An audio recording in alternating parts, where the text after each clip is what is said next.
every street corner without restriction. The real issue is what kind of mental worlds shall people inhabit? What kinds of hope shall be permitted? What kind of value systems shall be allowed? And the value systems that aggrandize the possession of things, the tearing up of the earth, competition, classism, racism, sexism, have led us to the brink of catastrophe. Now, I think we have to abandon Western cultural values and return to the deeper wisdom of the body in connection with the plants. That's the seamless web that leads us back into the heart of nature. And if we can do this, then this very narrow neck of cultural crisis can be navigated. Very little of the past can be saved. The architectonics, the machines, the systems of monetary exchange and propaganda, the silly religions, the asinine aesthetic canons, very little of that can be saved. But what can be saved is the sense of love and caring and mutuality that we all put into and take from the human enterprise. You know, there's a Grateful Dead song that says, "You can't go back and you can't stand still. If the thunder don't get you, then the lightning will." And we now hold, through the possession of these psychedelics, catalysts for the human imagination of sufficient power that if we use them, we can deconstruct the lethal vehicle that is carrying us toward the brink of apocalypse. We can deconstruct that vehicle and redesign it into a kind of starship that would carry us and our children out into the broad, starry galaxy we know to be waiting us. But it's a cultural test. Nature is pitiless. Intelligence is a grand experiment upon which a great deal has been risked. But if it proves inadequate, nature will cover it over with the same kind of cool impunity that she covered over the dinosaurs and the trilobites and the crossopterygian fishes and all those other folks who came before. So what we must do, I think, is see our future in the imagination, catalyze the imagination, form symbiotic relationships with the plants, affirm archaic values, and spread the good news that what is out of control, what is in fact dying, is a world that had become too top-heavy with its own hubris, too bent by its own false value systems, and too dehumanized to care about what happened to its own children. So I say, good riddance to it. Bring on the archaic revival, and let's create a new world. And that's it. And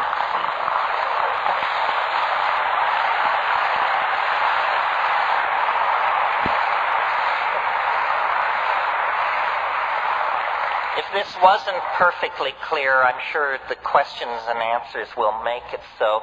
Let's take a half-hour break. I'll sign books if anybody wants me to, and then we'll get together here for the hardcore. Thank you very, very much.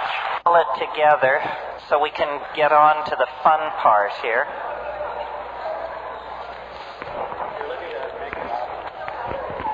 If you want copies of the tape, Todd is out front at that table. You can wander out there during the Q&A. People keep asking about his books. This is the most important one.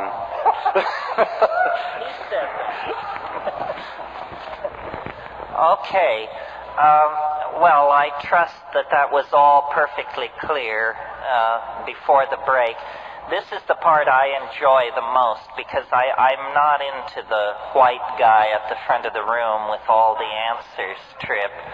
It's just unfortunate that I have the body I do. I'm actually a lesbian trapped in a man's body, but I've done the very best with that I could, which hasn't been bad, let me tell you. Yes. Wait a minute, wait. You're going to have to yell and then I'll repeat it.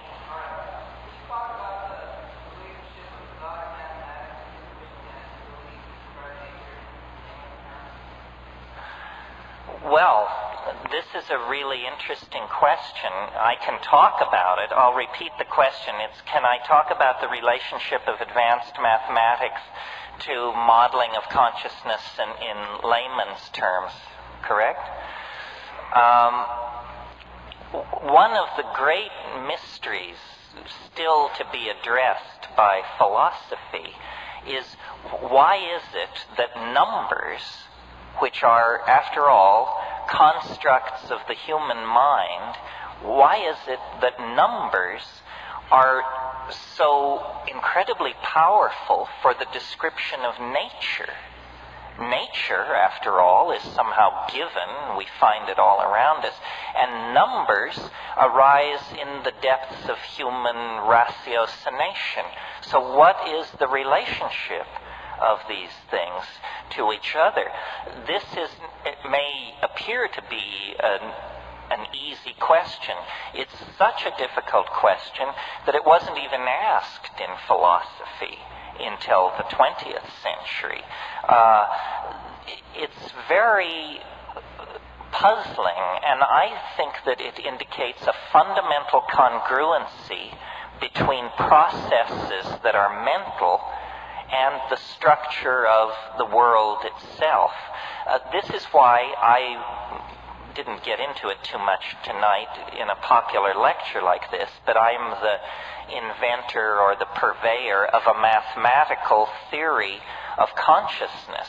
And I believe that more powerful than any atom smasher, more subtle than any space telescope, is the human mind. The human mind is the most subtle and superb of all instruments for the study and measurement of nature. When we look into ourselves, we discover the same patterns that we discover in the birth and death of a species, the flow of a river, the collapse of a corporation, or the flowering of a love affair.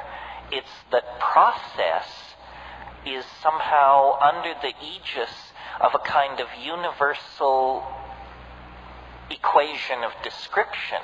So it doesn't matter whether it's the birth and death of your hope, or the rise and fall of the Assyrian Empire, or the evolution of the Pacific Ocean. Processes always occur in the same way. And this is why there is congruence between the mental world of human beings and the world of abstract mathematics and the world of nature. These things are, as it were, simply different levels of condensation of the same universal stuff.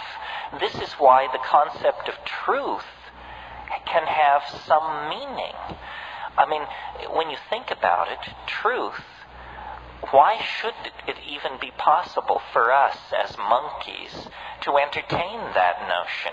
Where is it writ large that mammals traveling in packs should have any relationship to truth whatsoever?